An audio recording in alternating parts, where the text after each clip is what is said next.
책을 통해 정치인의 삶과 발자취를 이야기하는 시간 오유경의 인생책방. 오늘 함께할 주인공은요. 국내 산업계와 노동계의 지속가능한 발전을 항상 고민하시는 분입니다. 더불어민주당의 어기구 의원 모셨습니다. 어서 오십시오, 의원님. 안녕하세요. 반갑습니다. 환영합니다. 반갑습니다. 네, 충남 당진을 지역구로 두고 있는 어기구입니다. 반갑습니다.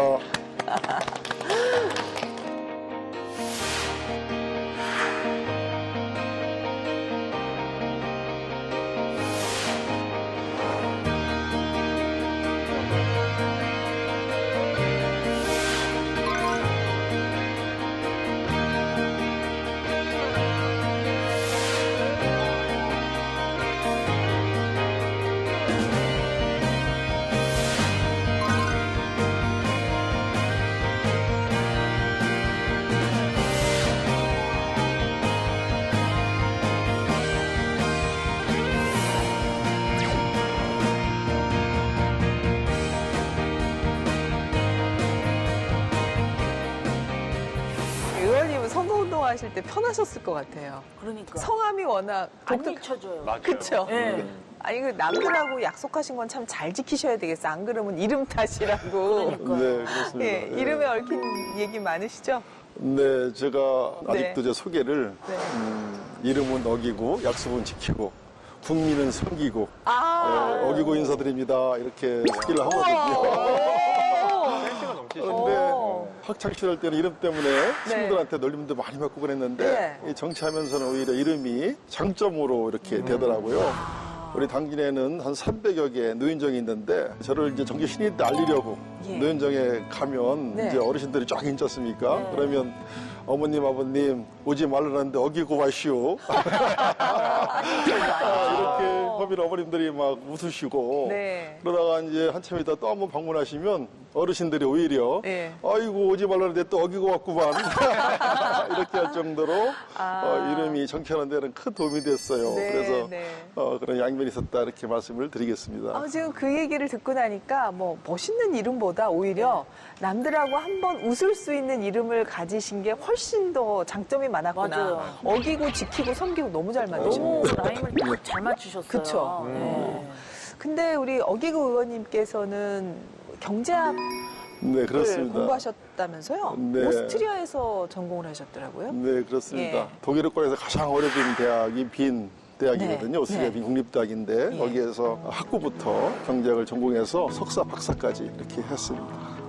아니 근데 이제 그 국회 상임위 활동도 그래서 약간 네. 관련된 분야 하고 계신가요, 혹시? 네, 그렇습니다. 20대 초선 때는 우리나라의 산업정책, 통상정책, 네. 또 에너지 자원정책, 또 중소기업, 벤처기업, 우리나라 산업 경제를 망라하는 그런 상임위에서 열심히 활동을 했고요. 예. 지금 21대에서는 우리나라 농민, 농업, 농촌, 네. 해양수산 분야를 다루는 농해수위에서 지금 활동을 하고 있습니다. 우리 당기는 엄청난 땅을 농토를 가지고 있는 농업도시거든요. 그래서 네네. 농민들이 FTA 등등에서 많이 어렵습니다. 그래서 우리 농민들, 우리 생명산업인 농업을 지키기 위한 그런 네. 활동에 열심히 하고 있습니다. 오늘 나왔으니까 당진 자랑 좀 네. 오늘 시원하게 해주십시오. 네, 우리 당진은 정말 저와 같이 가슴이 따뜻한 17만 시민들이 서해안의 중심 도시로 발돋움하기 위한 기틀을 마련하면서 도농 복합 도시이기도 합니다. 네. 당진이라는 지명이 당나라로 가는 나루터라는 뜻이거든요. 그래서 항만도 발달돼 있고 또 사교천부터 도비도 난조도까지 긴 해안선을 가지고 있는 그런 해양 수산 도시이기도 합니다. 350만 평에 이르는 성문 국가산단이 있고요. 그래서 많은 기업들이 유치해 있고 특별히 철강 기업들이 입주해 있어서 철강 클러스터를 형성하고 있어서 철강 도시이기도 하고 해나루 쌀을 비롯해서 해나루 감자 등등해서 농업 도시이기도 하고요. 김대건 신부님 탄생지가 당진이지 않습니까? 솔묘성지 등 다양한 문화유적지도 있고 그래서 수도권에서 가깝고 그러니까 우리 당진으로 많이들 놀러 오시기 바랍니다. 네, 고맙습니다. 아니, 시청자분들이 좀 아셔야 될 게 지금 의원님 대본이 없으세요. 그쵸. 그러니까 이 말씀을 지금 술술술 그냥 다 하신 거예요. 와, 네. 그만큼 준비가 철저하신 거네요. 네. 설정이 아니라 늘 하는 말입니다. 우리 당진을 소개해야 되니까. 자, 어기구 의원님과 함께 그럼 인생책 얘기를 좀 해볼까요? 의원님의 인생책은 경제학자로도 아주 유명한 분이죠. 이 제러미 리프킨의 유러피언 드림이라는 책인데 요즘 이 저자의 책을 자주 보게 되네요. 네, 전 제레미 리프킨 하면 이제 우리나라 의원님들이 좋아하는 정말 인기 작가구나라는 예, 생각이 예. 드는데요. 저희가 3차 산업혁명을 또 다루기도 했었고요. 네. 이 제레미 리프킨 같은 경우는 뭐 세계적인 사상가 또 미래학자로 널리 알려져 있죠. 네. 이 유러피언 드림은 미국과 유럽의 가치관을 비교하고 있습니다. 그러니까 미국 같은 경우는 개인의 자유를 중시하되 또 부의 창출에만 너무 몰두하고 있다라고 하는 것이 핵심이고 그에 반해서 이 유럽 쪽에서는 공동체, 환경 보존 같은 우리가 다 같이 어떻게 하면 잘 살아야 하는가라는 문제를 고민하고 있기 때문에 이제는 아메리칸 드림에서 유러피언 드림으로 옮겨가야 한다라고 하는 책의 내용을 담고 있습니다. 보통 우리나라에서 경제학 공부하시는 분들이 주로 이제 영미 쪽에서 많이 네. 박사를 받으시는데 네. 의원님께서 오스트리아 쪽에서 공부하셨기 때문에 네. 유러피언 드림이 더 인생책이 되지 않았을까라는 저는 추측을 하게 되는데 어떠십니까? 어떻게 인생책이 네. 되셨어요? 빈국립대학 경제학과는 많은 그 노벨 경제학상을 수상자를 비롯해서 경제학자를 배출한 오스트리아 학파가 있습니다. 700년 전통의 아주 독일권에서 가장 오래된 대학인데요. 예. 그 대학에서 경제학으로 박사를 받은 한국인은 딱 2명 있습니다. 2명. 예. 그런 상황이고요. 예. 우리 국회도 아마 이 독일어 유럽권에서 이 경제학을 박사학위를 받은 사람이 300명 중에 제가 유일한 걸로 알고 있어요. 그래서 그 유럽을 좀 많이 주목할 필요가 있다고 봅니다. 예. 그래서 이 책을 또 특별히 오늘 좀 소개하고 싶으셨던 거군요. 네, 지금 우리나라에 직면하고 있는 다양한 사회 문제들이 있지 않습니까? 예. 우리 선생님이나 우리 MC께서는 지금 현재 우리나라가 가장 시급히 해결해야 될 사회 문제가 뭐가 있다고 보십니까? 저희 아무래도 양극화 문제. 네, 양극화 문제, 뭐 세대 간, 지역 간, 뭐 성별 간 사회적 갈등 문제, 네. 또 더 나아가서는 국토 균형 발전 문제, 또 저출산 고령화 문제, 또 우리나라는 또 남북이 갈라졌지 않습니까? 이 한반도 평화 문제, 네. 이런 문제들이 우리가 시급히 지금 해결해야 될 갈등이라고 봅니다. 그렇죠. 이 갈등을 잘 극복해야만, 그래서 사회 통합을 이뤄내야만 우리나라가 더 강한 나라, 선진국으로 갈 수 있다고 보고 있거든요. 예. 그래서 그 해법을 바로 이 유러피언 드림에서 찾으면 좋겠다. 이렇게 싶어서 제가 이 책을 들고 나왔습니다. 오늘은 의원님 말씀 들으니까 뭐 인생책에 대한 이야기이기도 하지만 우리는 강의 듣는 기분으로도 오늘 방송을 하면 되지 않을까라는 생각이 네, 준비되어 있습니다. 들을 준비. 예. 저도 편하게 왔습니다. 자, 그럼 유러피언 드림 속으로 들어가 보겠습니다. 네. 공동체 회복 유러피언 드림. 저희가 화두를 공동체 회복이라고 지금 뽑았는데 뭐 네. 잘 뽑은 겁니까? 네, 맞습니다. 예. 감사합니다. 자, 네. 그러면은 첫 번째 차트부터 네. 뜯어보겠습니다. 첫 번째 차트부터 좀 도전적인데요. 네, 그런 것 아메리칸 드림의 쇠퇴. 네. 이게 어떤 내용입니까? 이 아메리칸 드림이요. 네. 놀랍게도 표준국어 대사전에 등재가 돼 있습니다. 그래서 사전의 뜻을 찾아보면 네. 미국 사람들이 갖고 있는 미국적인 이상사회를 이룩하려는 꿈이라고 풀이가 되어 있고요. 네. 또 한 가지는 미국에 가면 무슨 일을 하든 다 잘 될 거야. 라고 생각하는 그 소망을 가리킨다라고 되어 있는데요. 그래서 우리나라에서도 많은 분들이 미국으로 이민을 가서 네. 그런 아메리칸 드림을 실천하겠다라고 꿈을 꾸셨고 또 제레미 리프킨 역시 어렸을 때 성장할 때 이제 어머님께서 미국은 뭐든지 할 수 있고 너도 커서 어떤 일이든 할 수 있는 사람이 될 수 있을 거야 라고 끊임없이 격려해 줬다는 거죠. 네. 그런데 이 개인에게 주어지는 이런 무한한 기회라고 하는 것이 결국에는 물질적인 부의 충족이라고 하는 것으로 등치된다는 거예요. 그렇게 한정이 지어지네요. 그렇죠. 예. 그러니까 성공이라고 하는 건 돈을 많이 버는 거야. 그러네요. 네, 이렇게 딱 성립해 버리니까 그렇죠. 사람들은 점점 속물적으로 변해버리고 오직 나만 잘 살면 돼라고 하는 그런 이기주의적인 가치관을 점점 체화하게 됐다는 겁니다. 그런데 지금 시대에 과연 이것이 옳은가? 아메리칸 드림은 이제 쇠퇴할 수밖에 없다라고 하는 것이 제레미 리프킨의 주장인 거죠.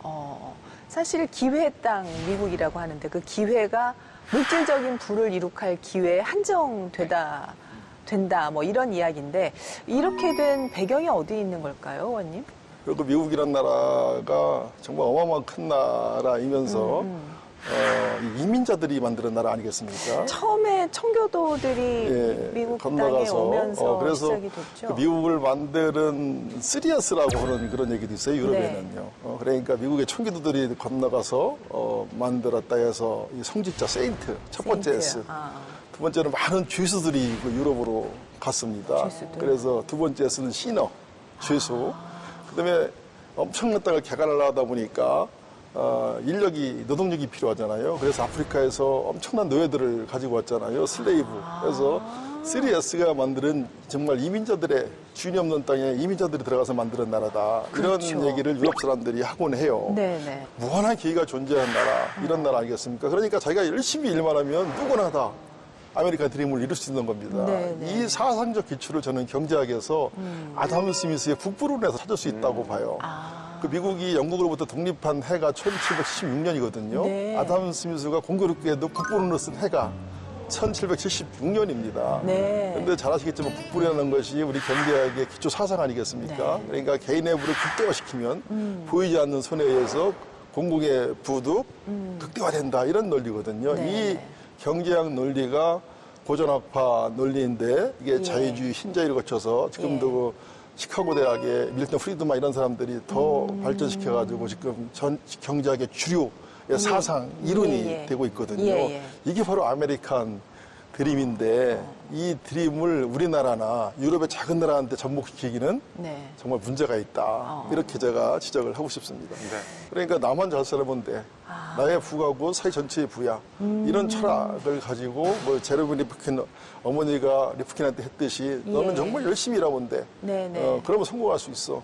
이런 철학이 미국 사이에 흐르는 사상이 아닌가 이렇게 싶습니다. 그러나 유럽은 좀 그렇지 이해가 않죠. 되네요. 네. 공동체하고 같이 더불어 살고 같이 살지 않으면 죽거든요. 네네. 저기 침미와도 같이 먹어야 되고 이런 문화가 우리 같이 5,000년, 10,000년 전부터 이어오는 그런 네네. 문화들이 유럽 사이에 흐르고 있다. 이게 근본적인 사상의 차이다. 이렇게 제가 말씀을 드릴 수 있겠습니다. 그럼 이 원인을 뭐라고 지금 지적을 하고 있는 건가요? 이 책에서 우선 아메리칸 드림이 그러면 왜 오랫동안 유효성을 가졌는지에 대해서도 이야기를 하고 있는데 네. 크게는 두 가지 이유입니다. 하나는 현세적인 행복을 추구했다는 것, 그리고 다른 하나는 내세적인 구원을 동시에 받들었다는 겁니다. 그런데 문제가 생겼습니다. 이제는 더 이상 그런 가치관이 작동하지 않는다는 거예요. 왜냐하면 부의 불평등이라고 하는 것이 고착화되다 보니까 네. 내가 아무리 열심히 일하고 아무리 참아봐야 뭘 더 이루겠어? 그러면서 젊은이들 사이에 이제 나는 근면하고 뭐 인내해서 뭔가를 버는 대신에 투자하고 상속받고 그리고 행운에 기대할 거야. 특히나 이 행운이라는 부분이 큰데요. 복권에 당첨되는 그런 아주 우연한 확률에만 기대할 때 더 이상 미국의 아메리칸 드림이라고 하는 것은 그렇죠. 존재하지 않는다라고 이야기를 하는 겁니다. 그러니까 이게 지금 한국 사회에서도 굉장히 시사점이 큰 거죠. 2004년에 제레미 리프킨이 이런 이야기를 했는데 거의 20여 년이 지난 지금도 미국에서는 그런 상황이 계속되고 있고 또 한국도 상황은 마찬가지로 진행이 되고 있고요. 의원님 개인적인 이야기도 굉장히 궁금한데요. 네. 사실은 정치를 하시는 분이야말로 현실을 바꿔서 뭔가 더 좋은 세상을 만들고 싶다라는 것 때문에 정치를 하시는 건데 네, 그렇습니다. 의원님은 어느 계기에 그런 생각을 하게 되셨어요? 저도 586의 정치인의 한 사람입니다. 저희들이 학교 다닐 때 20대 때에는 정말 이 박정희, 이 전두환 의원 군사독재에 맞서서 정말 가열찬 민주운동을 했지 않습니까? 네. 저도 대학교 총학생회를 하면서 민주운동을 이끌었는데 그때 운동을 하면서 야 이건 아니다 이런 생각을 많이 가졌습니다. 네. 그래서 제가 힘을 키워서 우리나라의 민주주의가 활짝 굽히는 그런 걸 만들겠다라는 생각을 가졌었고 또 2차적으로는 또 이렇게 유럽에 가서 유럽 사람들과 같이 생활하고 부딪히고 공부하면서 또 세계에서 온 석학들과 같이 토론하면서 야 우리나라 대한민국이 좀 이런 방향으로 조금만 갔으면 좋겠다. 뭐 이런 생각들을 많이 하게 됐습니다. 그래서 이런 것들을 실천하려면 정치를 할 수밖에 없었고 그래서 정치에 입문하게 됐습니다. 근데 유학길에 오르셨는데 네. 학생운동하고 하시던 분이 오스트리아 빈으로 네. 유학을 갔다? 그것도 네. 조금 늦게 갔다? 어떤 그렇습니다. 일들이 있었기에 그렇게 가실게 됐는지. 군부 독재 정권한테 많은 실망을 했고 한국이 싫어서 배 나가는 메고 유럽으로 여행을 갔다가 여행하는 와중에 사스칸마굿이라고 혹시 아세요? 사스칸마굿, 사스? 오스트리아의 사스칸마굿. 살스부르 근처에 있는 아주 아름다운 그런 그 지역입니다. 아, 잘스부르크까지는 예. 많이 들어봤는데. 그 주변에 그 주변에. 그 사운드 뮤직을 촬영한 그런 지역이거든요. 정말 알프스 산과 호수와 자연이 어우러지는 아주 아름다운 그런 지역인데 그 가을이었었어요. 가을. 예. 거기를 딱 도착해서 그 볼프강호수 모차르트 아마데우스가 태어난 그 볼프강 호수에 연절히 앉아가지고 슈파게티를 먹으면서 사인을 느끼는데 정말 유토피아가 이런 곳인가 이런 생각을 하게 됐어요. 우리 한국은 정말 추루탄이 흩은 나라. 그렇죠. 또 87년부터 노동자 대투쟁이 일어나가지고 정말 전국에서 그냥 이 데모 스트라이크로 그냥 몸속을 앓고 네네. 그런 혼영을 치렀는데 네네. 야 도대체 이 나라는 누가 살길래 어떤 사람들이 살길래 이렇게 평화롭고 안정적이고 깔끔하고 예쁘고 이렇게 살을까라는 생각을 하고 바로 그 자리에서 제가 결정을 했습니다. 여기에서 내가 한번 공부를 좀 해봐야 되겠다. 그래서 바로 비엔나로 기차 타고 올라가서 국립대에서 입학허가를 받아서 공부를 시작하게 됐습니다. 그래도 의원님이 좀 향토장학금은 좀 받으셨나 봐요. 배낭여행 가셨고 맞아요. 또 거기서 유학까지 하셨어요. 네. 아닙니다. 아닙니다. 오스트리아는 학비가 없습니다. 그래요? 대학원까지 외국인도 전혀 학비가 없어요. 그래서 전혀 돈 1푼 안 들이고 박사학위과정 받았고요. 그럼 생활비만 네, 생활비만 이제 아르바이트해서 아르바이트를. 이제 주로 방학 때 예. 3개월 정도 되거든요. 예. 3개월 동안 열심히 일하면 학비가 없으니까 그리고 이런 병원 이런 게 없습니다. 무상 의료고 그다음에 주거비도 국가가 통제하기 때문에 또 이렇게 오래된 집을 잘 구하면 아주 싸게 살 수 있어서 이게 나가는 돈이 없잖아요. 그러니까 먹고 살 그런 생활비만 좀 벌어면 돼서 한 3개월 열심히 일하면 1년을 이렇게 버틸 수 있고 그런 나라입니다. 근데 의원님께서 그래도 힘들었을 때나 뭐 인생이나 정치 활동 하시면서 어머니가 굉장히 큰 버팀목이 되셨다고 들었거든요. 어떠세요? 네, 그렇습니다. 예. 뭐 우리 세대 어머니들이 다 그렇죠. 네. 그러니까 어려울 때 사신 분들인데 고생을 많이 하셨습니다. 아버님이 연이어서 사업에 실패하시고 그러면서 우리 가정을 온전히 어머니가 이렇게 담당하고 오셨는데 네. 저희들이 사형제입니다. 사형제 먹여 살리고 공부시키느라고 우리 어머니께서 엄청난 고생을 하셨습니다.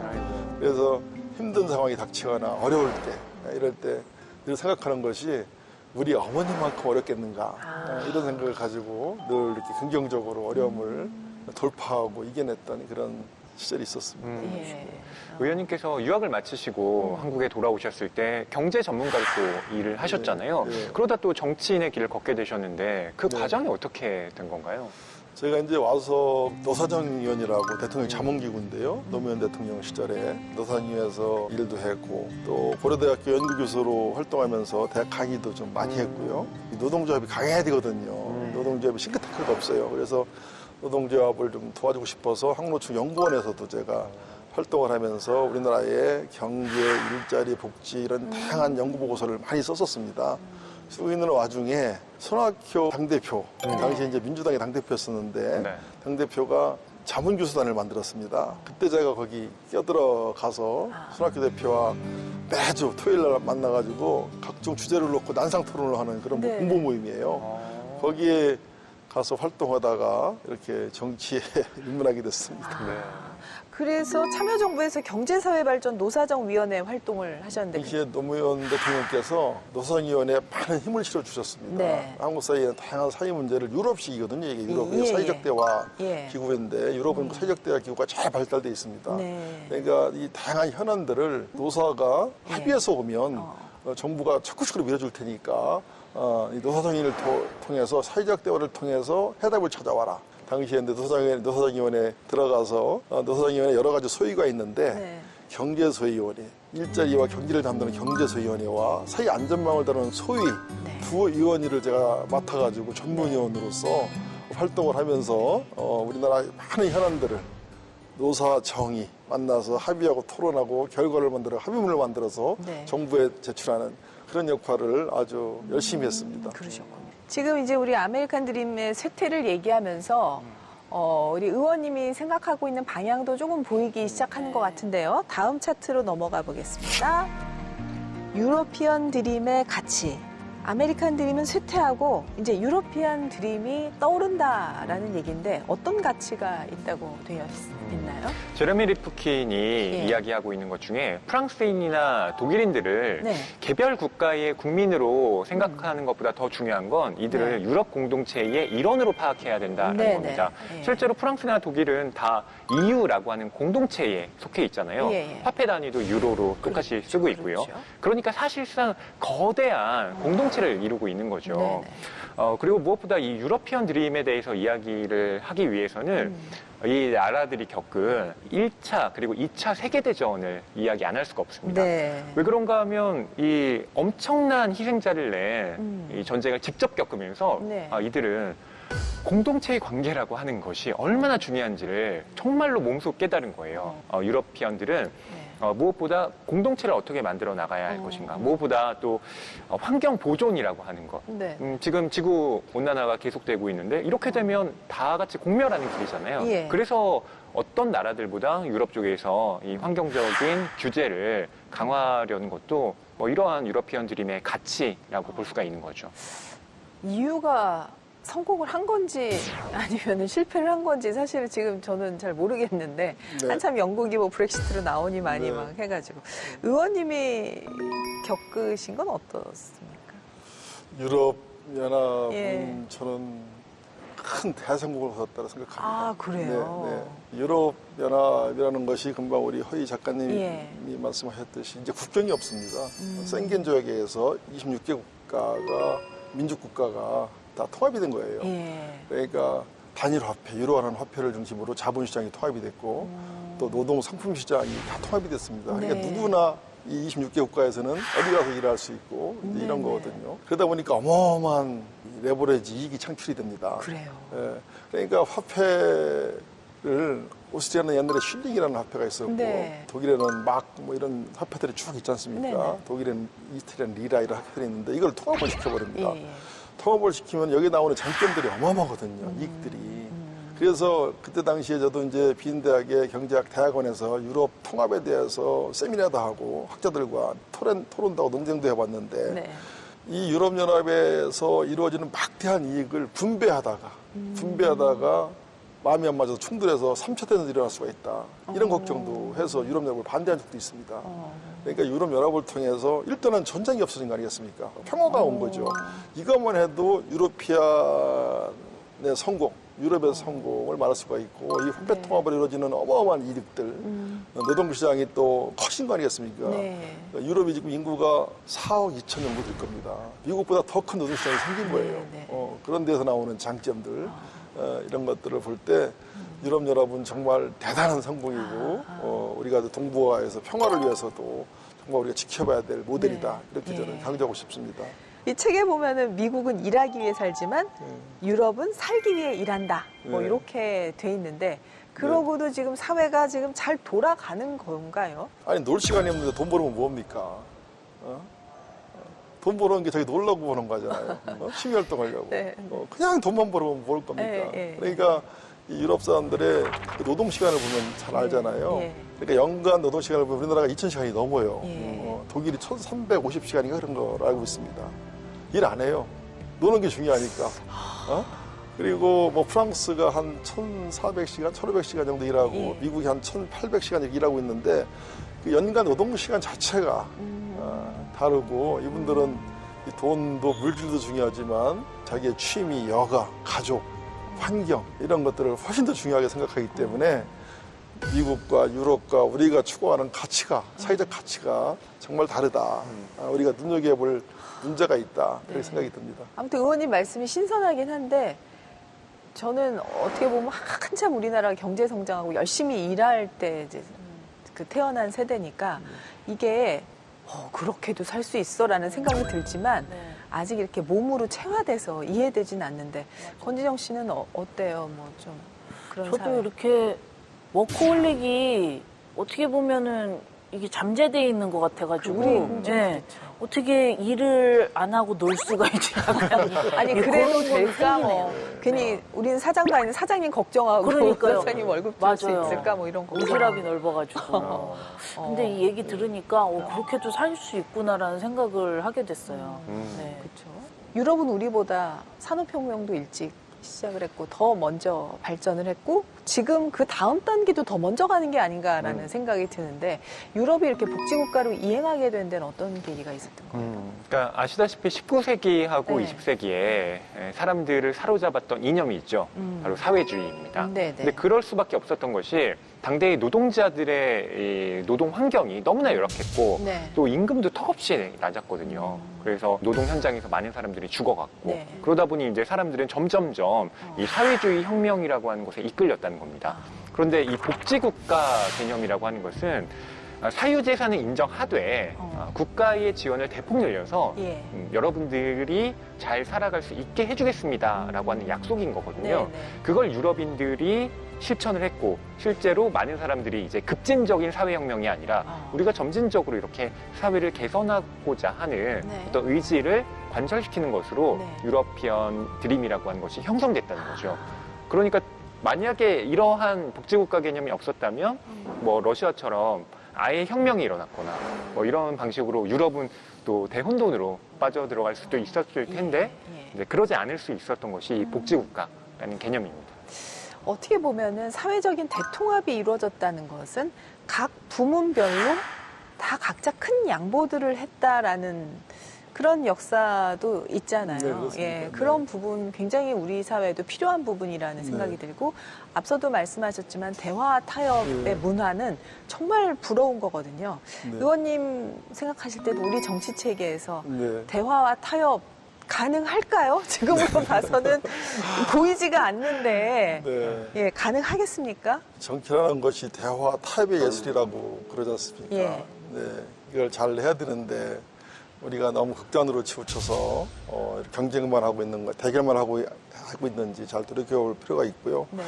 그 유럽에는 모든 게 다 대화 시스템입니다. 네. 이 사회적 대화도 잘 돼 있고 시민단체와의 소통도 잘 되고 있고 노사 간의 대화도 잘 돼 있고 이 노사 간의 대학이 물과 기름의 관계 아니겠습니까? 자본가는 어떻게 하면 노동자를 척취하려고 그러고 노동자는 어떻게 하면 임금을 많이 받아내려고 하는 그런 관계 아니겠어요? 근데 사실 공동 운명체인데. 예, 그런데 파업이나 이제 극단으로 가면 이게 이제 둘 다 망하는 꼴이 되거든요. 그래서 오스트리아 같은 경우는 이 사회적 대화의 철학이 사랑 없는 결혼이에요. 사랑 없는 결혼. 예. 둘이 살아갈 수 없지만 같이 살아야 된다. 그러려면 대화와 타협이 필요하잖아요.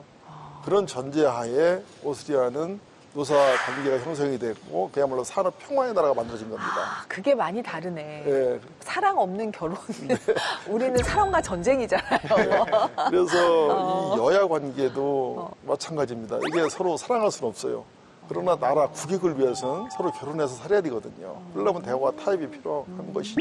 예를 들면 독일이나 오스트리아 이런 나라들은 빅코알리션, 대연정을 많이 합니다. 대연정. 연정. 선거 때는 치열하게 싸우지만 끝나고 나서 공동정부를 구성하는 네. 것도 큰 관례예요. 그러니까 우리와 같이 국민의힘과 우리 민주당이 같이 공동정부를 만드는 겁니다. 그래서 이 국가를 같이 운영하면서 이런 다양한 현안들을 같이 해결해 나가는 것이죠. 이런 것도 한번 생각할 필요가 있고 이 대화 타협의 문화를 우리가 잘 유럽으로부터 벤치마킹할 필요가 있다. 네. 저는 이렇게 주장하고 싶습니다. 이 짧은 시간 안에 의원님의 진짜 이 훌륭하신 강의를 다 풀어내는 것도 부족하지만 네. 의원님의 그런 주도권을 잠시 권진영 씨에게 양보를 하시겠습니까? 그러니까요, 예. 지금까지 대화와 타협으로. 유러피언 드림이 어떤 건지 확실하게 이제 알아가고 네. 있습니다. 그래서 숨을 좀 고르는 시간을 가졌으면 좋겠는데요. 이름하여 밸런스 게임 준비했습니다, 의원님. 아이고, 그럼 네. 저 게임 같은 거 못하는데. 그래도 뭐 이거 돈 드는 게임이 아니기 때문에 그냥 편안하게 하시면 돈은 안 됩니다. 들어요. 네, 그렇습니다. 지금부터 제시한 두 가지 중에 하나만 5초 안에 고르시면 됩니다. 네, 그리고 그 이유를 간단하게 말씀해 주시면 됩니다. 자, 그러면 문제 드리겠습니다. 둘 중 더 기쁜 일은 당진의 국가산업단지인 성문국가산업단지의 기업 유치대 당진의 전통시장 활성화. 하나, 둘, 셋.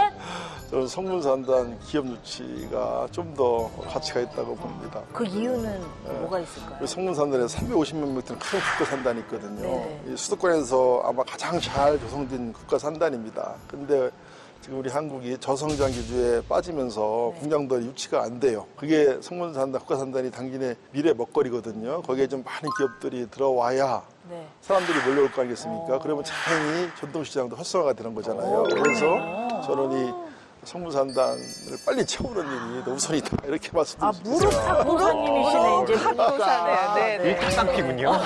그러니까. 네, 네. 네, 다음 문제 드리겠습니다. 어려운 문제인데.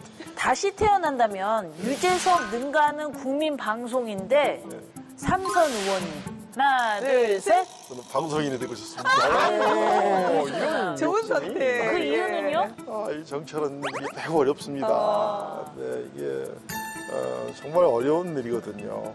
어려운 일인데 정치보다는 우리 유재석 연예인 같이 국민들께 또 다른 방식으로 웃음을 줄 수 있잖아요. 기쁨도 줄 수 있고 그런 걸 좀 하고 싶습니다. 근데 이제 전제가 유재석 능가하는이라는 능가하는. 그럼 뭐 의원님 개인기 같은 것도 있으십니까? 얘기 같은 거 어기고 마시오 뿌리고 오지 말라는데 어기고 마시오. 아, 역시 우리 이름 자체가 개인기예요, 개인기. 아, 근데 이름 의원님 가지고 엄청 하시구나. 구수하시다. 그죠? 그러니까요. 다음 문제 드리겠습니다.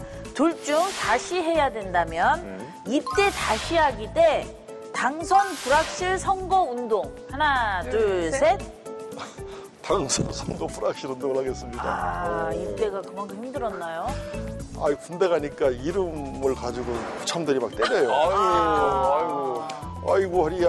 그러면 이제 군대 가면은 관등성명을 내잖아요. 네. 이병 어기고 이렇게 해야 됩니다. 네.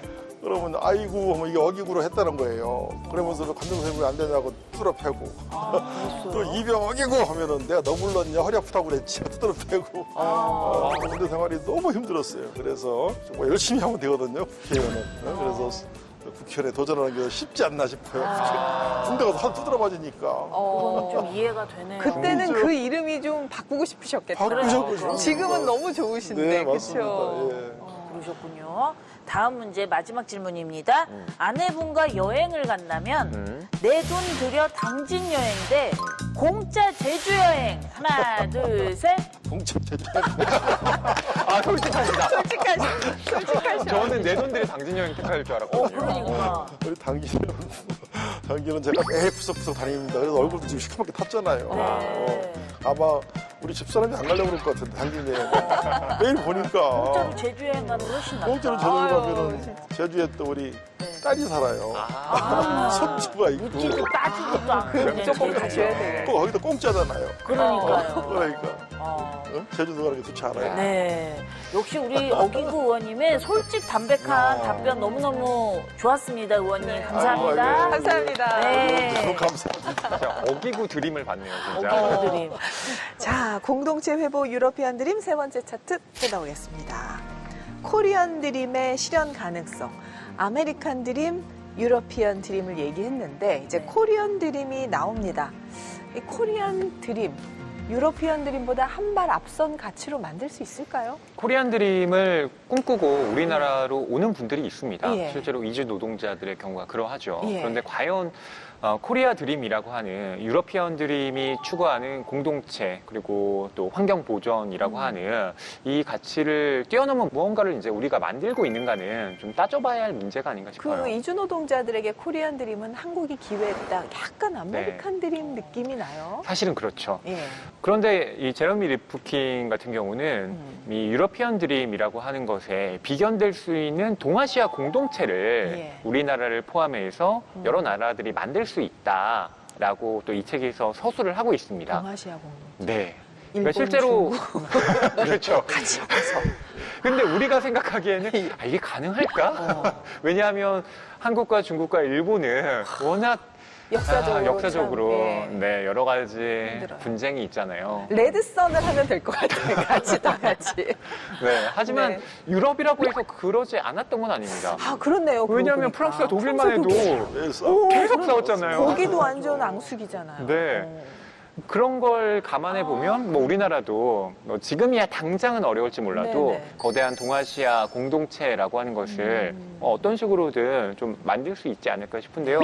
실제로 이제 문학계에서는 동아시아 문학이라고 해서 이 동아시아를 학계가 이제 연계하려는 노력들을 계속해 나가고 있습니다. 네네. 예. 그리고 분단 체제라고 하는 것을 이제 어떻게 극복해야 할 것이냐. 이것도 이 코리안 드림을 실현하는데 큰 또 난관이 되겠죠. 지금 허위 평론가 얘기했는데요. 네. 의원님 이제 정치인으로서 어떤 코리안 드림을 네. 하나 좀 그리고 계시지 않을까 싶은데 네. 어떤 걸 코리안 드림으로 했으면 좋겠다 생각하실까요? 코리안 드림 꼭 예. 해야 되죠. 예. 해야 되고 제가 이제 이 책에 이제 리프킨이 이제 마지막 이 정리를 이렇게 합니다. 예.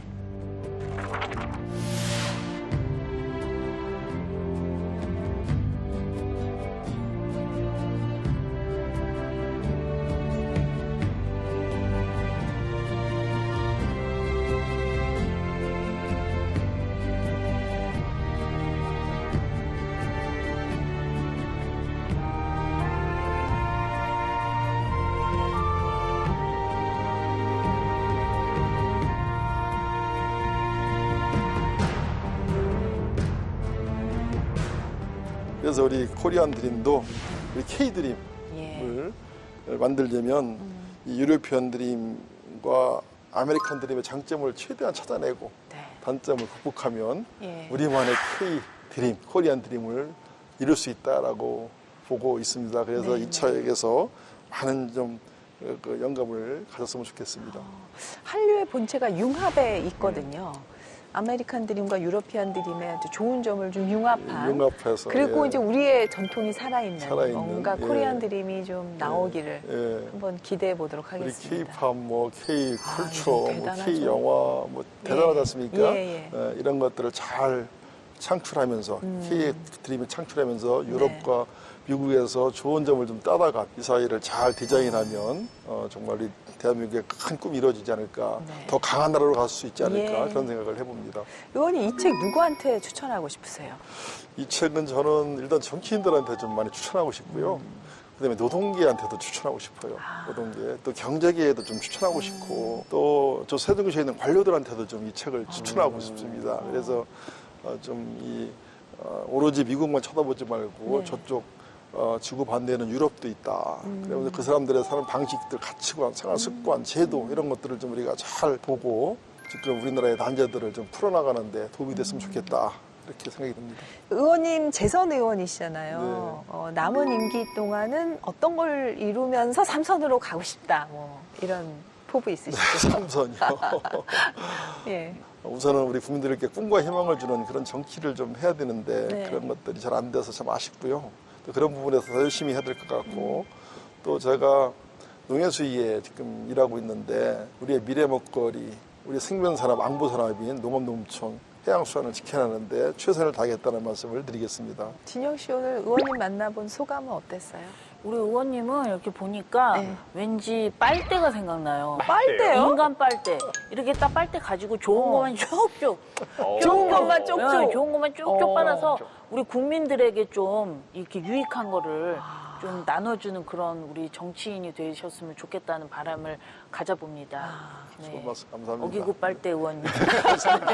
하긴 오늘 우리 많이 빨려 들어간 것 같아요. 그러니까요. 의원님의 네. 매력에. 네. 네. 허위평론가 이 책 한 줄 평 부탁드리겠습니다. 이렇게 한 줄 평하고 싶습니다. 네. 혼자만 잘 살면 무슨 재민겨? 이게 그러니까. 이 1990년대에 전우익 선생이 낸 책의 제목이에요. 네. 저는 유러피언 드림이 혼자만 잘 살면 그렇게 뭐 재밌니? 뭐 이 얘기를 함축적으로 결론적으로 담아내고 있다고 생각합니다. 예. 의원님 시청자분들에게 꼭 하고 싶은 말씀 있으시면 끝으로 좀 하시죠.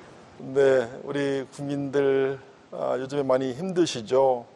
코로나에 또 우크라이나 전쟁 등으로 물가도 오르고 정말 시장 장바구니 걱정을 많이 하실 거라고 생각합니다. 이런 시국에 우리 정치인들이 우리 국민들에게 꿈과 희망을 드려야 되는데 오히려 우리 국민들이 정치인들을 걱정하는 것 같아요. 좀 저희들 많이 부족하지만 그래도 우리 국익을 위해서, 우리 국민들을 위해서 정말 열심히 하겠습니다. 지켜봐 주시고요. 우리 국민 여러분 건강하고 이 어려운 여기에 꼭 돌파하기 바랍니다. 우리 국민들은 정말 위대한 국민들입니다. 그동안 나라가 위기에 빠졌을 때 우리는 늘 손에 손잡고 이 위기를 극복해 왔습니다. 이 난국도 잘 지나갈 것이고 코로나 이후의 세상도 우리가 잘 만들어야 된다고 봅니다. 저희들 열심히 하겠습니다. 감사합니다. 와. 네, 진짜 우리 멋쟁이 의원님, 어기구 의원님 앞으로 지금 하신 말씀 잘 지키시고 또 국민 여전히 잘 섬기면서 좋은 국회의원으로 저희 매력으로 항상 빨대로 흡입해 주시기를 부탁드리겠습니다. 최선을 다하겠습니다. 예, 감사합니다. 감사합니다. 감사합니다.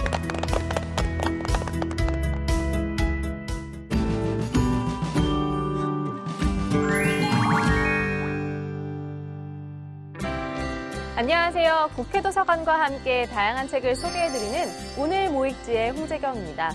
오늘은 국회도서관이 전쟁 인문학이라는 주제로 엄선한 책을 소개해드리려고 합니다. 최근 주목받고 있는 책도 놓치지 않고 준비했는데요. 그럼 먼저 주목받고 있는 사회과학 분야 도서부터 만나러 가보실까요?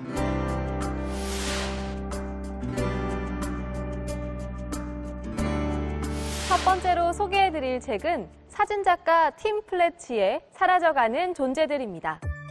오랜 시간을 거치며 기후변화, 서식지 감소, 환경오염, 질병 등 다양한 이유로 생물종이 멸종하거나 진화하는 것은 자연스러운 일인데요. 하지만 최근엔 인간의 행동으로 인해 사라져가는 존재들이 늘어가고 있습니다. 사진작가 팀 플래치는 멸종 위기에 처한 생물종의 모습을 담은 사진과 간결한 설명을 통해 이들이 어떤 위협에 처해 있는지 알려줍니다. 애완동물로 판매되기 위해 페트병에 담겨 밀반출된 유황앵무, 아마존 열대우림 개발로 살 곳을 잃어버린 얼룩무늬 타마린, 해양 산성화로 멸종 위기에 놓인 바다천사, 밀렵꾼에게 선택되지 않기 위해 등껍질을 훼손해야 하는 쟁기 거북, 너무 늦기 전에 사라져가는 존재들의 이야기에 귀 기울여 보는 건 어떨까요? 2년여에 걸친 프로젝트를 통해 선별된 180장의 사진으로 구현한 현대판 노아의 방주, 책 사라져가는 존재들입니다. 두 번째 책은 뉴욕 정신과 의사의 사람 도서관입니다. 전 세계 80여 개국에서 운영되고 있는 사람 도서관. 덴마크에서 시작된 사람 도서관은 책이 아닌 사람을 대여해줍니다. 타인을 향한 낙인과 편견을 해소하고 공존의 의미를 되새기기 위해 시작된 사람 도서관 프로젝트엔 다양한 사람들이 오간다고 하는데요. 예일대학교 정신의학과 나종호 교수는 사람 도서관처럼 자신의 환자들과 다른 사람들 사이에 다리를 놓아줄 수 있길 바라는 마음으로 이 책을 썼다고 합니다.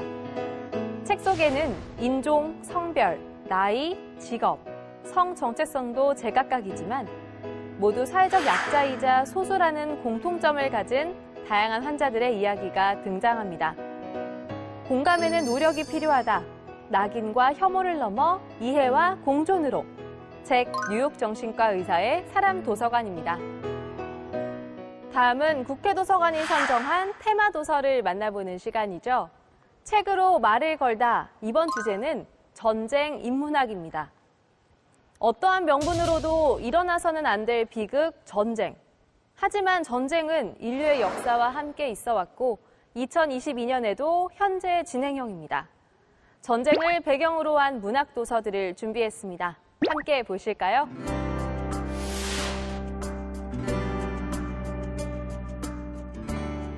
전쟁 인문학 첫 번째 책은 올가 그레벤니크의 전쟁일기입니다.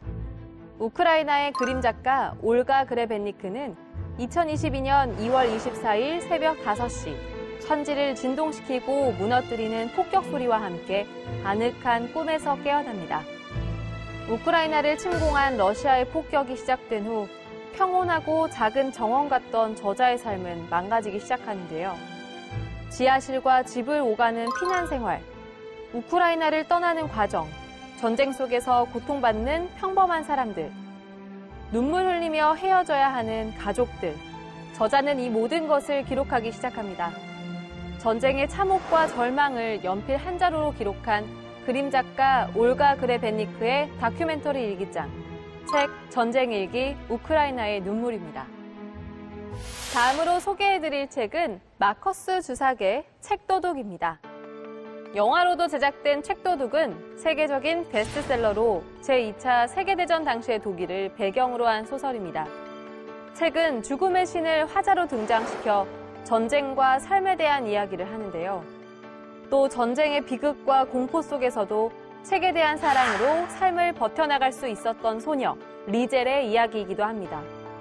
리젤은 책을 통해 말이 때로는 사람을 호도하고 때로는 사람의 마음을 핥히며 때로는 상처를 치유해주는 힘이 있다는 것을 알게 됩니다.